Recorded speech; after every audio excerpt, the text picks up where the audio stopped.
the chat box.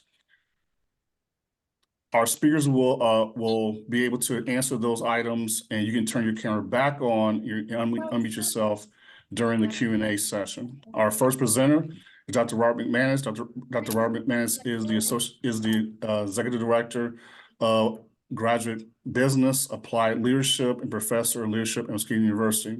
He's an active member of International Leadership Association. He holds a PhD in communication as well as an MBA. Our second presenter is Dr. Josh Maxwell. Dr. Maxwell has started his second year here at Muskingum University teaching. He currently serves as Director of University Housing at Colorado State University. Dr. Maxwell holds a doctorate degree in leadership studies and a master's degree in college student personnel from Bowling Green State University. So once again, I'd like to welcome back Dr. McManus. Well, hello, everybody. It is great to host you today and also welcoming our special guest speaker, Dr. Josh Maxwell. Dr. Maxwell actually teaches in our Masters of Applied Leadership program. Specifically, he teaches our work teams course. And we'll probably refer to each other as Josh and Rob today because Josh and I have a very long relationship. Believe it or not, Josh was an undergraduate student of mine many, many years ago, and I'm so pleased to have him here today and teaching in our program. He has gone on to do wonderful things in his career. So, Josh, welcome as a guest, a former student, and a dear friend. Thank you very much. And it is super exciting to be here. I get to talk with everybody today. I love teaching the work teams course in the Masters of Applied Leadership program. I think especially because one of the pieces of feedback I always get from students is how tangibly valuable so many of the things that we're talking about in the classroom are directly relating to their professional and sometimes even personal lives. And so this is, I think, will be a really fun time for us. Some of the things I'll talk about today I feel like they almost barely scratch the surface of the stuff that we touch in the course, but we'll talk a little bit about overall, what does it mean to have a team, to work with a team, and when we need to actually work through teams and have complex discussions or decision making, how do we get everybody from the beginning of the conversation to the end, and in a way where there's relatively a decent amount of group buy-in to be able to make whatever solution we've settled on be more effective in the long run. So with that being said, I've prepared a set of slides to kind of help make it easier for folks to be able to follow along. But of course, as we talked about before we got started today, Rob, please feel free to interject at any point as you have questions. If there's something that you want me to expand upon as we go about through, I absolutely welcome that to make it a more dynamic conversation. So Perfect. as we dive into our session today on lessons in leadership with Muskingum, this one specifically is about strategies for leading teams. And so how do we actually lead teams in an intentional and in a thoughtful way that we are really with the idea of being thoughtful with it with the end goal in mind. And so some things that we're going to talk about over the course of our time together is first to talk about something that seems really basic, but something that we sometimes take for granted, which is what is a team actually? What do we mean by that? What is a team? Because that also helps us understand what isn't a team. We'll also talk about when does a meeting need to be intentionally facilitated, right? There are some meetings that are very transactional. They're very one way, where the purpose of the meeting is to provide information to a group of people, and then everybody takes that information and does their own thing and goes on about their day. And then there are sometimes other meetings where we need to figure out a very intentional way to move forward on a complicated issue. So we'll talk about when does a meeting reach a point where a more intentional and specific strategy is needed to be able to move a group through a process. And when we get to those moments, that's where we talk about our facilitation cycle. So we'll talk about a variety of different ways in which we want to think about how we intentionally strategize for running a meeting with a team. So that way we're getting the best possible result and that people are able to participate at their fullest. Sound good? That sounds great. Thank you. All right. So to start with, we'll take it back to basics and we'll start with the idea of what actually is a team. And so for us, what we're really looking at when we're talking about a team is we're typically looking at a small group of people, typically fewer than 20. They typically are going to have complementary skill sets, right? So not necessarily the same skill set for everybody on the team, but skills that complement each other and potentially fill in different knowledge or skill gaps that not everybody in the team might have. They're committed typically to a common purpose, so they're all here for the same thing. They've got specific performance goals in mind. And then they are also committed to working with each other to achieve that specific purpose. And then finally, the team is also working to hold each other fully and jointly accountable. So it's not just a top-down relationship where somebody is telling the team what to do and making sure that they're doing it. The members of the team are holding each other accountable. And so really what I always talk about with my students when it comes to what is a team, I always talk about the fact that a team, when it's working well and thriving, should be able to produce more and better things than if those same people were working individually by themselves. Um, and in some cases, you can bring a group of people together and actually achieve the opposite effect. You could actually bring a group of people together and it becomes counterproductive because they might bring out the worst in each other, or they're not committed to a common purpose together and they're not holding each other accountable. And where sometimes bringing a group of people together can lower productivity if the group is not intentionally crafted and curated to achieve a good result. So it's always really important to remember just having a group of people together doesn't necessarily constitute a team. It really requires a lot of these components to make sure that the group is cooking and getting to its ultimate end goal. So I'm thinking about, I also am the chair of the Economics, Accounting, and Business Department here at Mhm. We have accountants, we have economists, we have marketing subject matter experts. Would that be considered a team, a department like that? Maybe it is, or maybe it's not. Another term I educate students on is the concept of a working group, which is not a good or a bad thing, but a different group of people. So, we have a team of people who are really committed to creating a shared outcome together that's greater than the sum of its parts.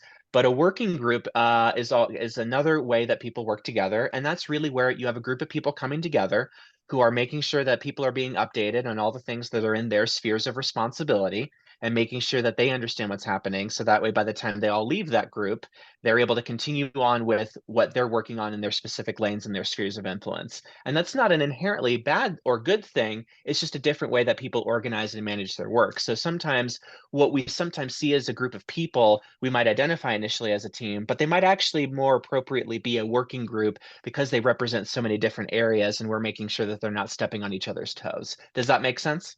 It does, but I'm wondering why, and I know that you have an answer for this, right? But I'm Yeah. wondering why it's important, right, to start with. Is this a team or is this a working group? How does that affect the functioning of the group?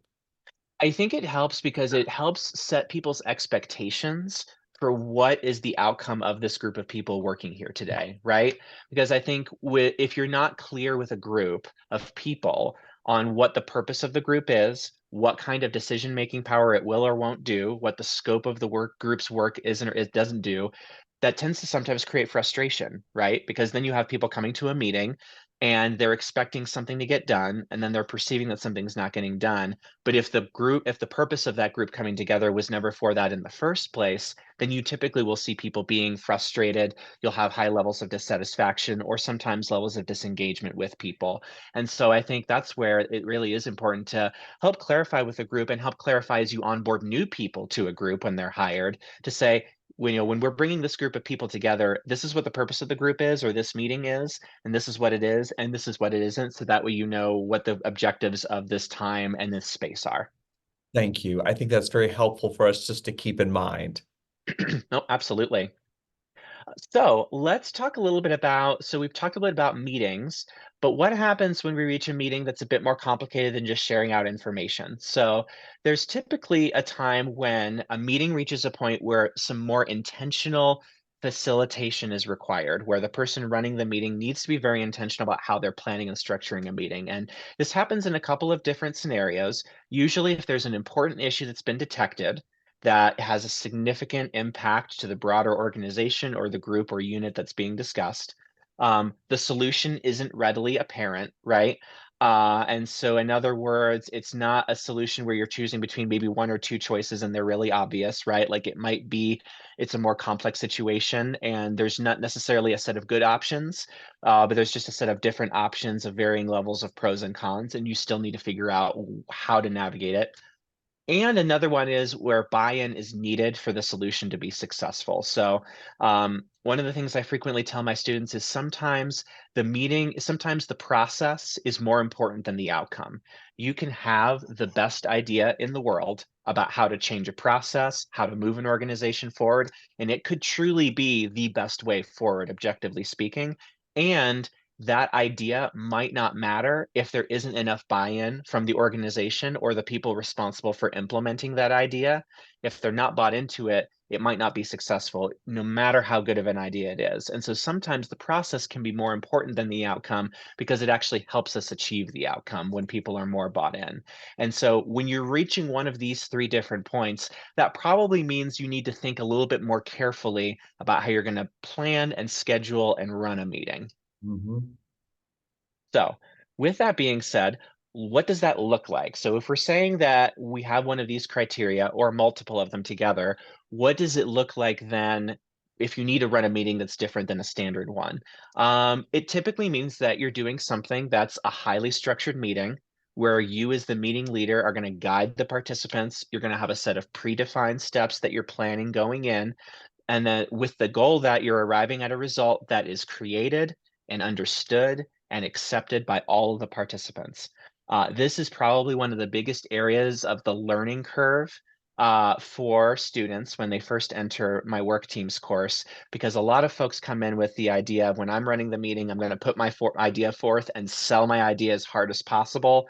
So that way we come out with the idea that I know we need to go with. And like I said before, you might be right that your idea might be the best idea, but if everybody else isn't on board with that idea, understands it, has a sense of ownership of it, they might feel like the idea is happening to them and naturally recoil from the idea versus it's happening with them because they were invited into the room, they were invited into the process and asked their opinion and given a chance to help shape the solution to the problem that is being discussed. And so it's a really important thing of when we're talking about facilitating a meeting where we know we're going to need buy-in or it's a complex problem, the more that the solution can be created and understood and accepted by all the people in the room, not just the person running the meeting, the more likely your solution is likely to have a greater success rate of actually being implemented in the organization. That's right. Just because we think it's a good idea doesn't mean that everyone's going to embrace that idea. In fact, there can even be sabotage for an idea, right? Absolutely. And I think it's one of those things where it's like you can have the best of intentions, but sometimes there are a couple of steps you've got to get through along the way where it seems like, like, do I really need to care about how everybody feels about this idea? Because I'm the person in charge. I should just be able to say, yes, I want to, this is the idea I want to do, and everybody just needs to accept that decision and move on. In some organizations, depending on how the culture works, maybe that's an acceptable outcome. But in many cases, people are people. We all have our own feelings and our own perspectives on work. And in many cases, and I think especially as we see generational shifts occur over the last couple of decades, we also see a lot of personal investment and value that people bring to their work, where work isn't just work for some people. Work very much is connected to their values about who they are. And I can attest that the reason I've worked in higher education for as long as I've had is because the work is personal for me, because it aligns with my values and it's something that I do for my life that is something of meaning. And so I know that that's how I feel, and I know that that's how other folks feel as well. And so that buy-in becomes super critical in some cases to be able to get an idea to be successful. Thank you. So we talked about when we might need to be more intentional with facilitating a meeting. We've talked about what that meeting broadly could look like. What does it mean for the person running the meeting? When you're the person running the meeting, there's a couple of things you're needing to think about. You should be setting an agenda for the meeting that is very clear. You want to provide a vision for why the meeting is important, right? If we're talking about needing to come up with a solution for an issue, people should understand why this is an issue in the first place to be able to know that this is worth spending that time and effort and energy on. You want to get people excited about participating to the extent that you can based on what topic that you're discussing.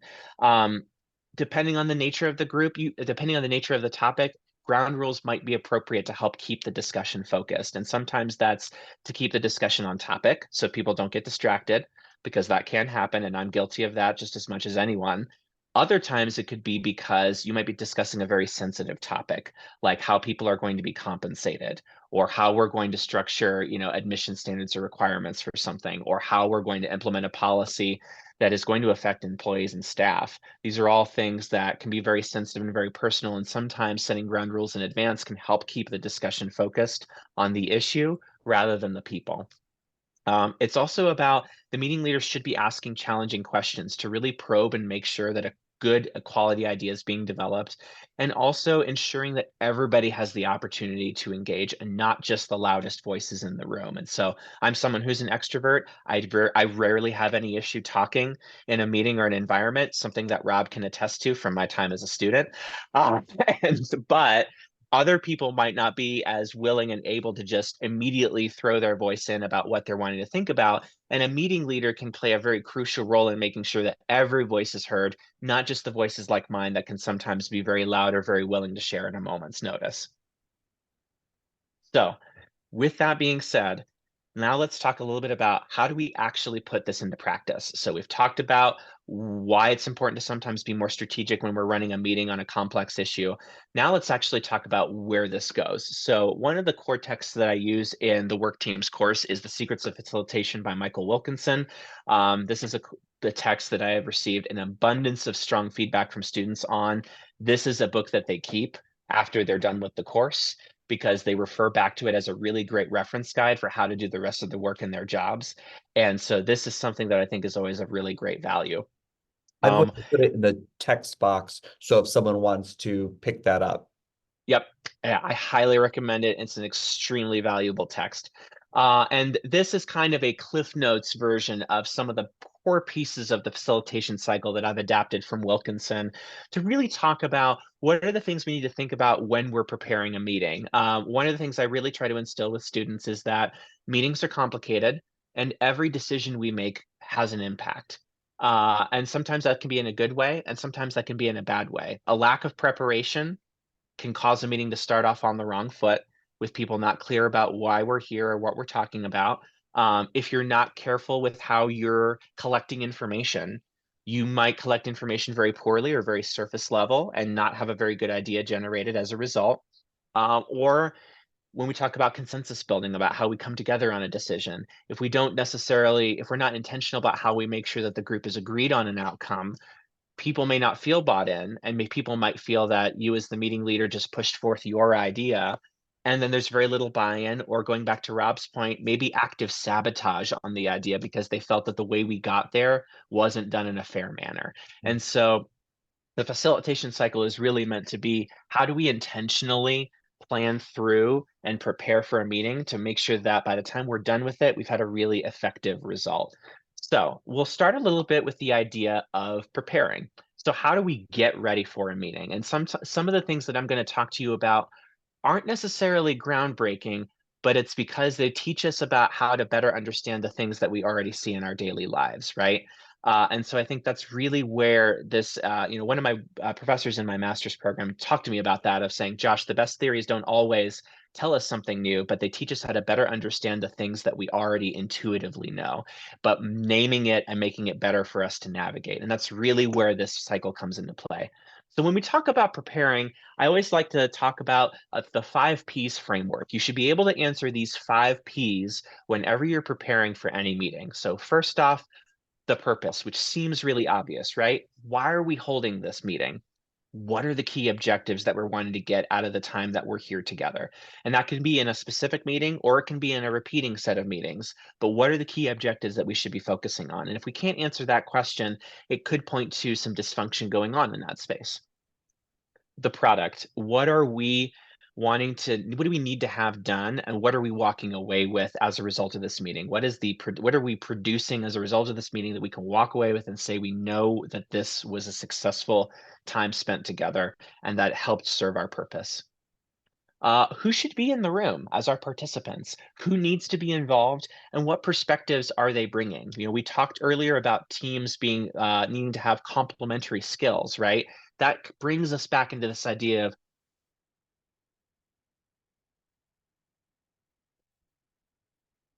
Josh, you froze there for a moment. Are you still with us?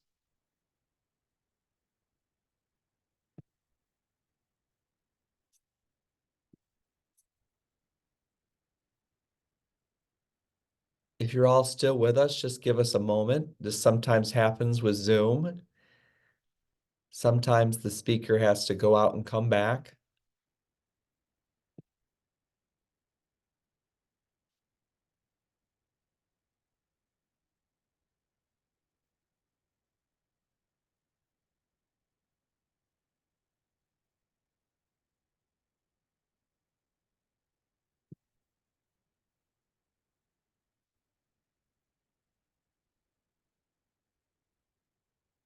My bet is that Josh went out and is coming back in the room. Just give us a moment, please. Thank you, everybody, for your patience. I'm sure this is not the first time you have ever experienced something like this on a webinar or with a conference call.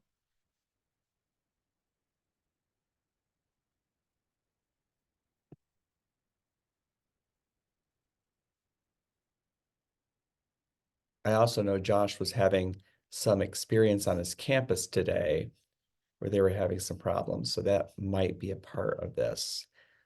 Also, since I have you here, we will be sure to send you all of Josh's slides when we're done with the presentation. So if we can't get to everything today, you will certainly have his slides.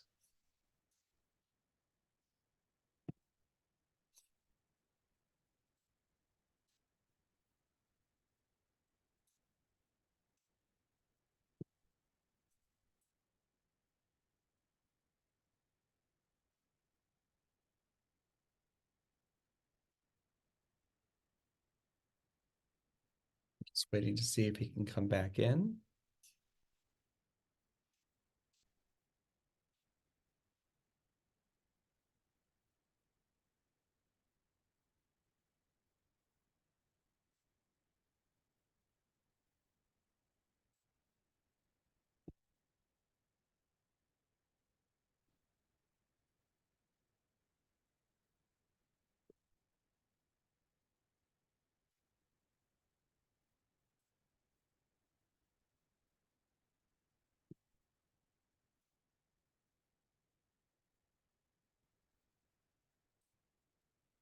Once again, we apologize for the delay, and here is Josh.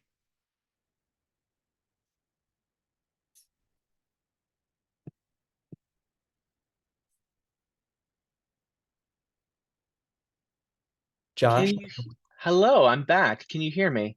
I can hear you, and there you are. My apologies. My internet connection decided without warning to reset itself. So I apologize for the outage, everyone. That is all right, and we understand. We have all been in that position. Do you want to Uh, go ahead and reshare your screen? Let me make sure that you've got the ability to do that. Absolutely. Yeah. If you can make me a co-host again, I'll be ready to go. Absolutely. There you go. There it is. And I let everyone know that we'll also send them the slides once we're done. Love it. So, if they miss something, everyone will know what they need. Great. So Perfect. purpose, product, participants. I think we're moving on to probable issues. Absolutely. So when we're getting ready for this meeting or discussion, what are the concerns that are likely to arise? What could prevent us from achieving the meeting's purpose? Is it something about how divisive the topic is? Is it because you know one or more of the people in the room might be actively hostile in the meeting or have a very strong opinion because of some past experience that they might be bringing into the space? And then if so, how are you preparing for that and addressing it potentially before the meeting even happens to be able to help make sure that the time is still productive?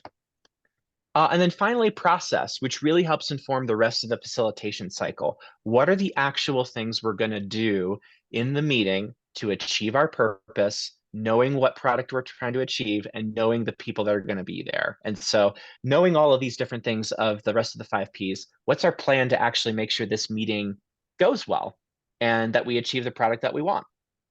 So, that's a bit about how we think about preparing for a meeting. When we talk about starting a meeting, this is really where you get to set the tempo and set the stage for a discussion. So when we talk about getting started, one of the things I like to talk about is the IEEI approach. And that's about informing, exciting, and empowering and involving people. So informing people, why are we here? What is the purpose of the meeting, and making sure people understand this. I actually had a student doing her final assignment yesterday about her final assignment for the work teams course. And she actually was like, Josh, I didn't really do a lot with starting my meeting because I didn't think I needed to, because I assumed everybody knew what they were doing. And then 5 minutes in, I realized we weren't on the same page, and we all actually were in disagreement on what our focus was and what our scope was for the meeting. And so it was really great, because it was a great learning moment where we talked about how even with groups of people that we know really well and work with on a daily basis, we can sometimes incorrectly assume that everybody knows what's in our head, and that isn't always the case. So informing people about why the meeting is happening, get them excited about getting involved, about why we're here and what the goal is and what we want to come out of this meeting with. Empower people by making sure that they understand why they're in the space and what they have to bring to the table and why their presence matters. And then finding moments to involve people as early in the meeting as possible. So how do you start to get some people engaged early? One technique I've always seen work well is asking 1 or 2 nonverbal questions early on that can have easy nonverbal answers to start to get people to respond and engage and work with you, and then ask the first verbal question that's going to require a response, so people are already warmed up a little bit and starting to engage. Mhm. We talked a little bit about ground rules already. Some ground rules that you might want to consider depending on the type of meeting is one conversation at a time. So try to minimize side conversations, which everybody can relate to. One is that we want everybody to speak, right? But everybody should be contributing at some point to this meeting in some way, shape, or form. One of my favorite ones that I let students love is ELMO. And that's kind of a ground rule that it stands, an acronym. It stands for enough, let's move on. And so it means that Okay. we've talked about this again and again and again, and now we're talking in circles. So basically, Elmo means that it gives a person the ability to just throw out in the room the word Elmo, and that's code for, all right, I think we've talked about this for too long. We need to move on to the next topic here, because now we're just repeating ourselves. And then sometimes other ground rules can be clarifying roles for people in the meeting. Um, and then, the list can go on, but also be very dependent on what's the topic of the day and how many or how few rules are needed to match that level of discussion. And then one other one that's always very popular that I talk about with people about is the concept of parking boards. So a place to park decisions or actions or off-topic comments that come up before it's time to discuss them. So maybe, when we're talking in this webinar right now, Rob asks me the question of, Josh, I heard you talk about this. I'm also really curious. Tell me how you designed this PowerPoint, because I really love the color scheme and that it matches the Muskingum magenta. Talk to me about that. And I might be like, Rob, awesome. I would love to talk to you about how I design a PowerPoint, but since we're talking about this webinar for right now, I'm going to put this on our issues list and make sure by the end of the webinar, I'll talk to you about this as long as we have time. And if we don't have time, I'll talk to you about it after the meeting. It's a way to make sure that Rob is heard. So we're not dismissing the thing that Rob clearly cares about, but it's also helping to keep the group focused on the thing that we're actually here to talk about. It's also a softer way, as opposed to saying that's not on topic, right? It's a Exactly. softer way, and a person might have a really good reason for asking the question. It's just not at the right time, right? So you can come back to that. Right. Absolutely. So some examples of parking boards can be an issues list where we talk about issues that are currently not related to what we're discussing, but we want to still discuss them at some point, either in this meeting or a future one. A decisions list where we talk about what decisions are we walking out of this meeting with, and an action list of what are the actual things people need to do as a result of this meeting. So that way we make sure that we don't just come up with a great idea and then not move it forward, that we have a clear plan of how we're walking out of this meeting to actually put this into practice. So that's a little bit about how we get a meeting started. Then it talks about how we keep people focused. And so one of the things I talked about a little bit was warming up, asking those 1 or 2 nonverbal questions to get the group warmed up before you ask a first question that needs a verbal response. That way you can avoid awkward silences, because sometimes When you ask the first question and there's a dead silence, sometimes it can mean that the group's just not quite ready yet, or they need more time to think. And how can you scaffold some of those initial questions to build up to your first question that then people are primed and ready to start to engage?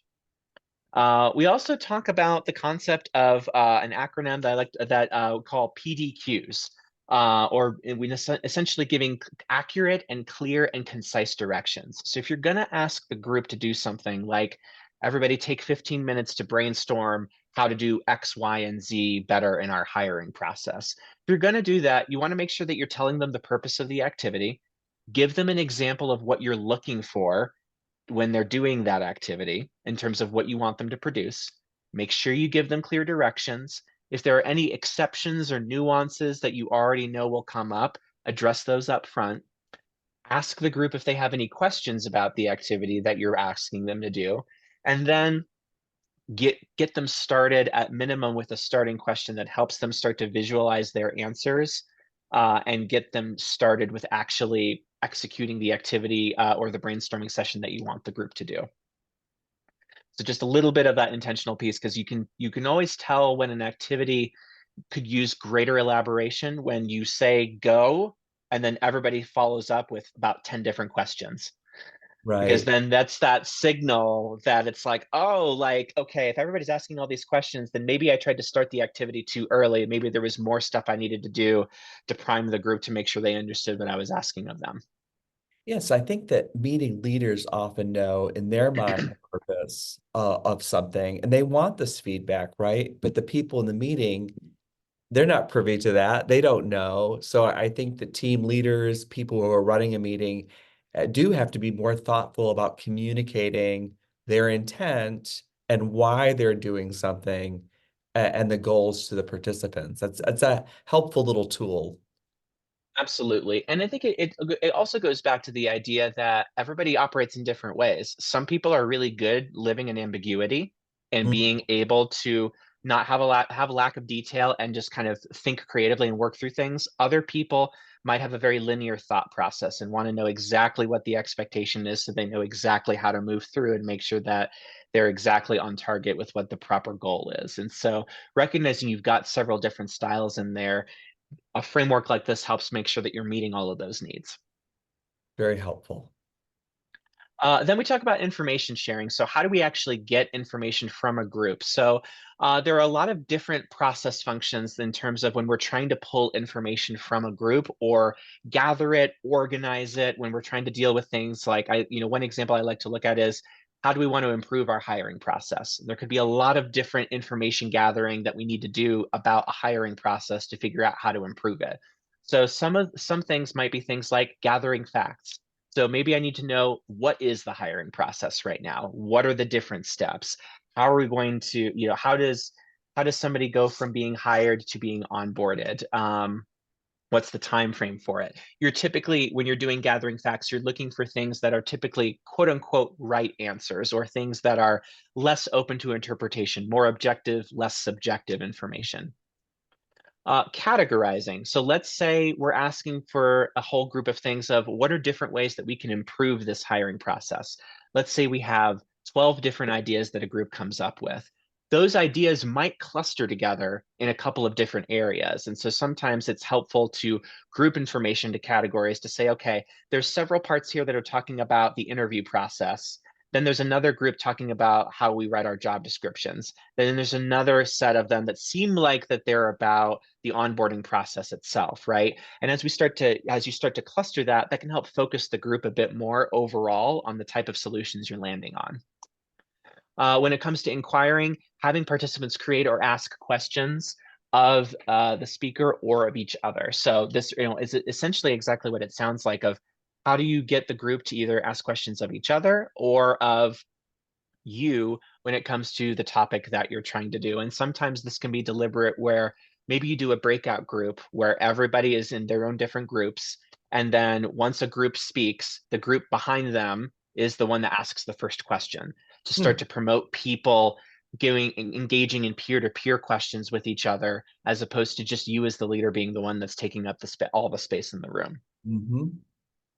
Generating ideas. This kind of goes back to the classic idea of brainstorming. How do we generate and create possible solutions or approaches to different things? And there's a lot of different ways that you can do this, but that in and of itself is a major function that can happen in a meeting.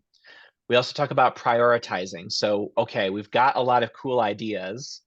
How do we, but we can't do them all, maybe because of time, budget, or resources.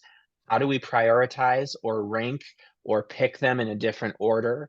Dot voting is one that students have been very in favor of saying everybody has 2 or 3 dots to put by a variety of different ideas. And we're going to start to zero in on which ideas had the most dots. So that way people are forced to not just vote for their own idea, but also consider other people's ideas. We just recently did that in a presentation here, and we're working on a team to develop some new curriculum and what have you. And we each had 2 dots, right? Yes. For these different areas. It was very helpful. I love dot voting so much. I use it in my own job here at Colorado State as well, with working with a lot of our housing staff to help them focus a bit more on stuff. So it's super effective. And then reporting, how are we, that's another meeting function that can happen. How are people sharing out information in an intentional and a thoughtful and a productive way, so that way people are getting the relevant information that they need. This talks a little bit about it in that sense. The other part that we also talk about is getting feedback. And I think we understate this as a value in a meeting of, how do you get feedback on the meeting, right? How did this meeting work? Is this achieving the objective that we wanted to?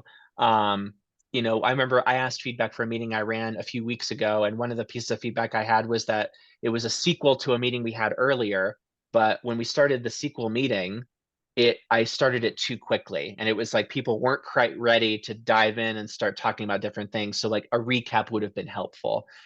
Now I know that, and I'm going to factor that in if I do something similar to that in the future. And so sometimes it's really good to ask people what worked about how this meeting was structured and what didn't work. So that way we can improve how we're spending what is in many cases very valuable time. The other thing that we also talk about is, how do we structure the order in which people talk? And a lot of people probably have intuitively seen this and happening in a lot of organizations or settings. So there's the classic random order. People either are called on or speak in a random order. Um, Round robin can be a very intentional one if you want to ensure that dominant personalities are not constantly taking over the room. So maybe there's a sequential order where you start with one person, then go around the room. Or sometimes assigned order can also work well, where an order is done for people to speak in a specific way. In virtual settings, one of the ways I like to do it to keep discussions moving smoothly is sometimes I'll say in alphabetical order by first name.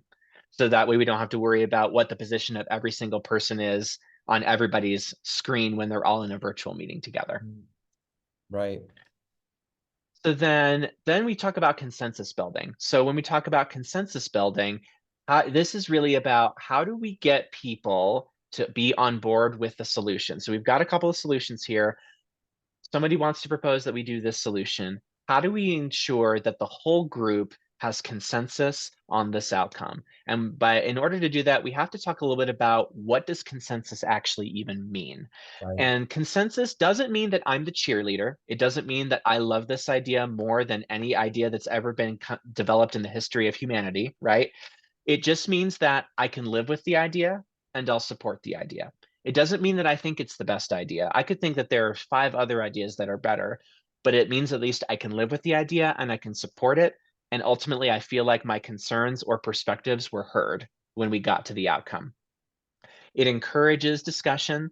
So that way, the solutions that we're creating are ones that ultimately the group is willing to accept. So we're not trying to rush through something or simply rest with majority rules. And like I said, it doesn't mean that everybody has to think it's the best solution. It just means that everybody can at least live with that decision. There are a couple of different ways to look at actually achieving consensus. One way is to do full consensus, where saying everybody in the group has to agree with the decision that they can live with. There is a con to this. That can be challenging if 1 or 2 people disagree continuously and they, quote unquote, hold the meeting hostage, where they say, nope, like I still am very adamant that this is a bad idea. And if your goal is full consensus, that can be challenging. But I've also seen settings where full consensus works really well. If you've got a group that is relatively in sync with each other, this can be a really great tool. Another one can also be 5-finger consensus, where it's a 1 to 5 rating of saying about the solution. Give me a rating with 1 to 5 fingers about where you agree or strongly disagree. 5 being I strongly agree, all the way to 1 being I strongly disagree. And it's a multi-round voting process where through each round, the people who dissent the most have an opportunity to suggest alternatives, and then the group continues to vote. And then ultimately, by the time you reach the final round, it becomes majority rules.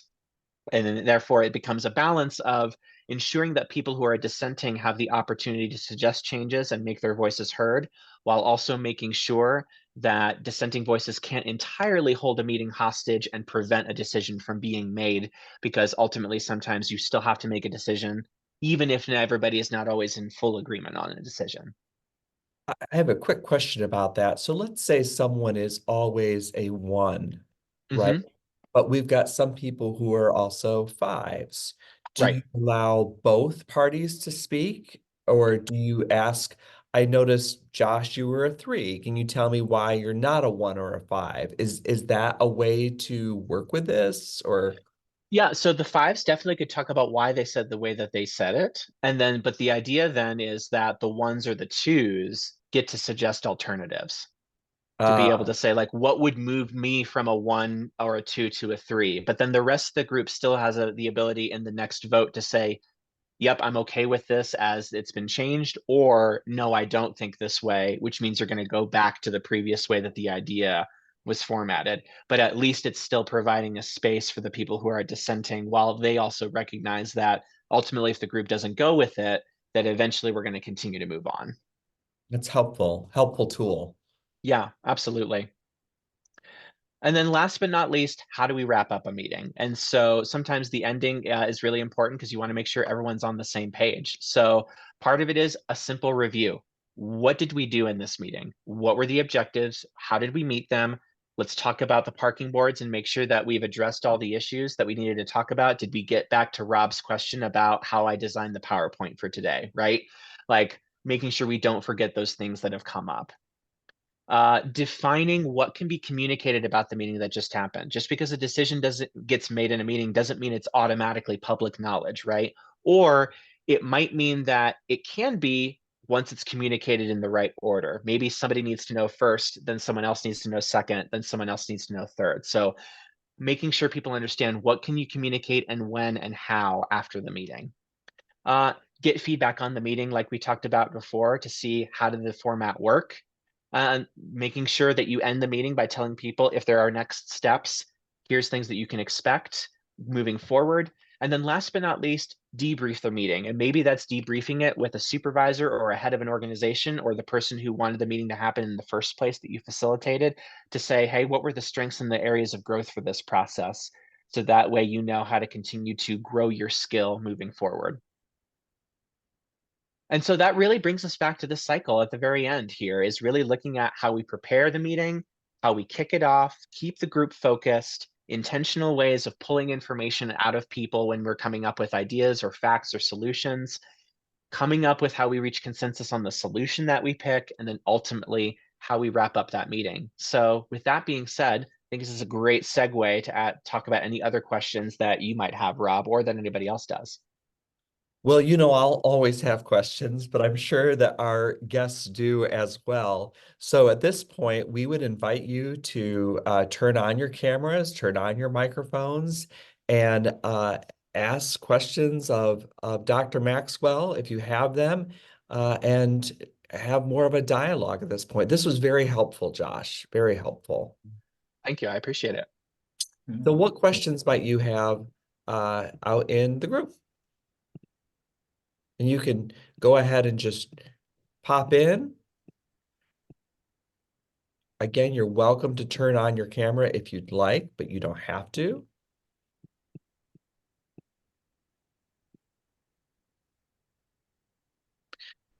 So, Josh, Always the first question that's the hard one. it's always the first question that's the hard one. So, Josh, I'll ask a quick question for you. So, here is a common thing that I hear from any organization I've ever worked with is people will say, why do we have to have so many meetings, right? And Can you tell me a little bit about how how do you work with groups who think that maybe you have too many meetings? What's going on there? Absolutely. And it's actually a timely question, Rob, because in the university housing department that I run at Colorado State, I actually am forming a group to do a full audit of all the meetings in the department, right, over the course of the next several months, because I think we have too many meetings. And it's one of those things of I want to get more work done in my normal day, but sometimes I'm so caught up in so many meetings. So part of it is when we're auditing that process is we're doing a couple of questions. What's the purpose of the meeting? So going back to the 5 piece framework, what's the purpose of this meeting? What's the product or the objective that we're trying to walk away from when this time is done? And ultimately, who are the people that need to be in that meeting? And ultimately, who doesn't need to be in that meeting? And sometimes it might be the case of me, I don't necessarily need to be in every meeting, and that might be okay. I think it's also an important thing to navigate is organizational culture, because sometimes who is and who isn't in a meeting can carry some heavy symbolic weight Hmm. in terms of the voices that get heard at the table or the voices that don't get heard at the table. And I think that also can intersect with how we're looking at a diverse workforce and who gets to be in the room and who doesn't get to be in the room, and are all the different voices that we should be having representative of the group or organization that we serve. Are we considering all of those different perspectives? And so I think that can sometimes also play a role in the number of meetings either that we have, or in some cases, who does and doesn't get pulled into meetings. And I think all those questions are important to ask. So be thinking about does this need a meeting or not, and who's there and why they're there. Yep. Other questions. Of course, I'll have another question for Josh if you don't, but are there other questions for Josh? So Josh, I have a question for you. When it comes to, can you go a little more into your strategy going into a meeting where you know that in that meet there's going to be varying opinions or varying differences of views, but you know that going in, what's the strategy going to that meeting that's going to be talking about issues that that you need to resolve? Yeah, absolutely. I think for me, it's understanding why people feel as strongly as they do. So taking time before the meeting to have meetings before the meeting, essentially to say, hey, let's talk through this. I want to talk through what are your current thoughts on this? Tell me how you feel. Set some expectations, and sometimes a level of honesty is necessary, right? Like sometimes it's we have a meeting that's coming up where there aren't a lot of good options, but we still have to choose an option of how we need to move forward with something, and there are some pros and cons to all of them, and there's no solution where everybody will be 100% happy, and we still have to make a decision. um and so part of it is, I think, understanding why people feel the way that they do, figuring out how to make that perspective heard, will also help managing expectations and help people understand that, in many cases, some of the decisions that we're making are frequently beyond just our one self, right? They're usually affecting an organization, a unit, a department within an organization, etc. Rarely are any of the decisions we're making solely affecting me and me alone. And therefore, sometimes it's also that reminder of it's not always just about us. It's about how do we come up with a solution that we're going to be able to ultimately all live with, even if it's a particularly challenging one. And it's hard because it also usually ties into relationships too, and those can always be sometimes messy.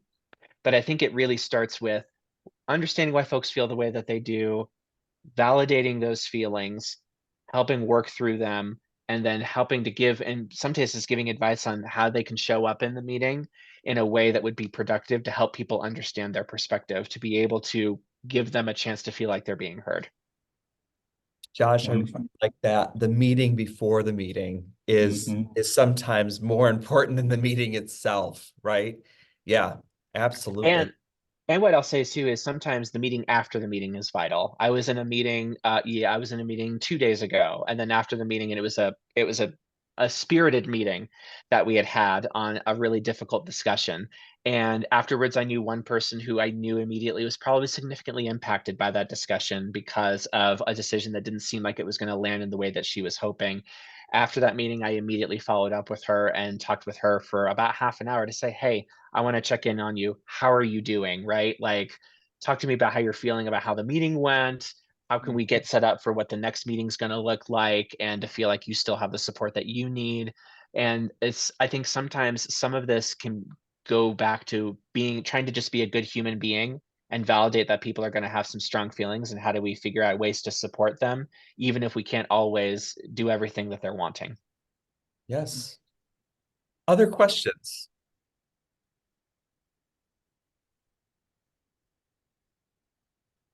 Hi, Josh. Can you hear me?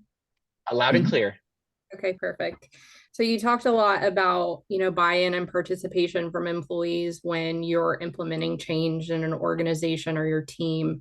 But what are some strategies that you would suggest when changes are coming down from above that you really don't have a lot of control over? So Mm. getting your folks to understand and buy in to maybe something that you yourself might not even truly understand completely. Or embrace? Abs- That's absolutely true. And I've been in those moments over the course of my life where I've got to carry out something and it's going to still be hard. And I know that if I just say, well, it's not really my decision, it's Rob's, right? Like, and if I just lay it at Rob's feet, that might make it actually my job harder to still get the decision implemented, because then people really feel viscerally strong about it, right? And so I think it's a delicate balancing act. I think the first thing is, in some cases, it can be owning it and say, I recognize that this decision isn't an easy one. I also know that I've got some complicated feelings about it too. Like, there are some things about it that I don't know, like that this is going to be ultimately the best direction or things like that. But I do know that we are the best equipped to be able to implement this in a way that still will hopefully yield the best outcome possible for the people that we're serving. Um, and so I think, one example that I think about that comes to mind is there was a decision made once at a previous institution I worked at that every RA had to have a conversation with every single resident about Title IX related behaviors, and that they understand Title IX, that they understand how to report issues of sexual harassment or misconduct, and that they know where to report. And there was a legitimate concern from staff that that could be a very triggering conversation for people, particularly if they were prior survivors of those types of behaviors. And so there was a lot of resistance to that decision. It was a decision I wasn't in favor of, and it was one that came from the cabinet level of that institution. So I didn't even have any way of countering that outcome. For me, I recognize that there's a hard time with this decision and that this could be really difficult. So let's focus on how can we do it in the best way possible to minimize that impact. Like, what are ways that, because we've got control of how we implement it, like essentially focus on what we can control rather than the things that we can't control, because focusing on things we can't control will ultimately be a fruitless effort. But I can focus on how I do it in a way that's humane, that is kind, that is still keeping the person and the student centered. And that was a focus that I think people were able to get behind. Is, yep, I recognize we're not going to be able to make this decision here. And I owned it of like, yep, like this is a decision that went over me, but we've got to still figure out how do we do this. So let's talk about a way that we can do this in a way that's going to best meet our needs, even in a difficult situation. Because it's, as I like to say, it's easier to steer if we keep one hand on the wheel. Like, the moment we completely let go and don't have any hands on the wheel, we lose any direction of where the car is going. But even keeping one hand on the wheel allows us to still maintain some more control than before. If that helps answer your question, Kristen. Mhm. Josh, how do you respond to folks who say, let's not have any meetings, let's just do everything via email? And this is a real question that sometimes I get, right? Is that can we just have an email?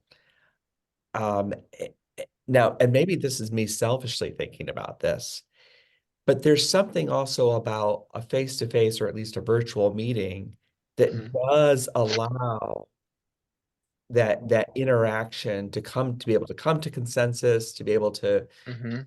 move forward. I guess what I'm asking is, how do you respond to people who say, let's not have any meetings, let's just do it in an email? is there value in a meeting if you can do it in an email? Yeah, and I think that's a great question. For me, it goes back to what's the objective and can the objective be met over email? For some meetings, they could very well be, right? If the objective is information transmission, right? I need to update you on these different things. The famous phrase, this meeting could have been an email, right? Those Right. typically those typically are in many cases ones where it's a very one-sided or transactional meeting where information is being transmitted from one party to another. And in some cases, that maybe that could be an email, depending on if it's working. I think the greater thing that you have to think about though is accountability of understanding the information. Email can sometimes get out of control, and as a productivity tool, can be rife with problems if it's not managed correctly. Right, like we could always miss an email that we don't think is important, or we're skimming through and we're in a hurry because we're trying to do something else. Right, and so sometimes there could be the piece where maybe the outcome for having the people in the meeting, even if it's one way, is I need some accountability that people are receiving and retaining and processing the information. And maybe that's the goal. Or maybe it is you want more nuanced feedback than an email will provide, right? You don't want people to give ideas in a vacuum. You want people to build off of each other. Maybe I say something that triggers a great thought for Henry that's actually better than the original thought that I came up with, right? So, if you're trying to do that over email, you might ultimately have a very watered down idea because a lot of that sharing is happening in a vacuum as opposed to when people have come together. So I think it really goes back to what's the real purpose of what we're trying to do and how are we going to do it in a manner that is of high quality. And that could be email, doesn't mean it's off the table, but I think it's intentional about saying what's the outcome I'm trying to achieve and what's the best format to achieve that outcome. There is a question from Richard Wood in the chat box. It says, what meetings are documented, quote unquote, or not? And who takes notes, distributes? That could be tricky. Can you give us Oh, insight on that? great point, Richard. That's actually something that I wanted to have time in this presentation for, but I just couldn't squeeze it in. We talk a lot about recording or the power of the pen. And so that's a really good question. So sometimes there's a couple ways to do it. Sometimes you can be the note taker yourself. Sometimes you can appoint a note taker, or sometimes you can do shared note taking among the whole group. Especially in a more digital age, there's a lot of really good tools, whether that's a shared Word document, a Google Jamboard, or other things where people can put their own thoughts in. So if you're saying, give me a whole bunch of different ideas about how to do this, or tell me all your concerns about this, if people write those things down themselves, they get to truly be the authors of their own words, as opposed to sometimes if I take something in, maybe I misinterpret something that Rob said or that Henry said, and I turn it into my own words. Doesn't mean I can't be the note taker, but if I am the note taker, I might need to be very intentional about making sure to check in with Rob and Henry about how I've written down what they've said to make sure that it actually captures the spirit of what they meant. Josh, this has been so helpful. We've got about 2 minutes to wrap up here. First of all, I want to say thank you to you for being here today and for giving us. I know you went through a semester's long worth of work in about an hour. So thank you so much for that. I also want to say thank you to all of our participants today, our guests who tuned in. Thank you for being here. And I'm going to turn it back over to Henry. And Henry, if you want to wrap up with a couple final notes about our next speaker in the program, it's all yours. Yeah. Yeah, awesome. So our next webinar is going to feature Dr. William Donaldson, who's the author of Simple Complexity, the Guide to Systems Thinking, on April 22nd. So definitely visit our website to learn more about that opportunity, to sign up for that webinar, but also learn about our Master's and Doctor of Applied Leadership here on campus. Definitely, we're here to assist you in that process. So if you have questions, please contact myself or Dr. McManus. We're here to help you learn more about our programs. So again, I want to thank Robert and Josh for the outstanding presentation. Welcome you to come back next month to April to view our next event, and you have a tremendous afternoon. Thank you for your time. Thank you so much, everyone. Have a good Thank you, everybody.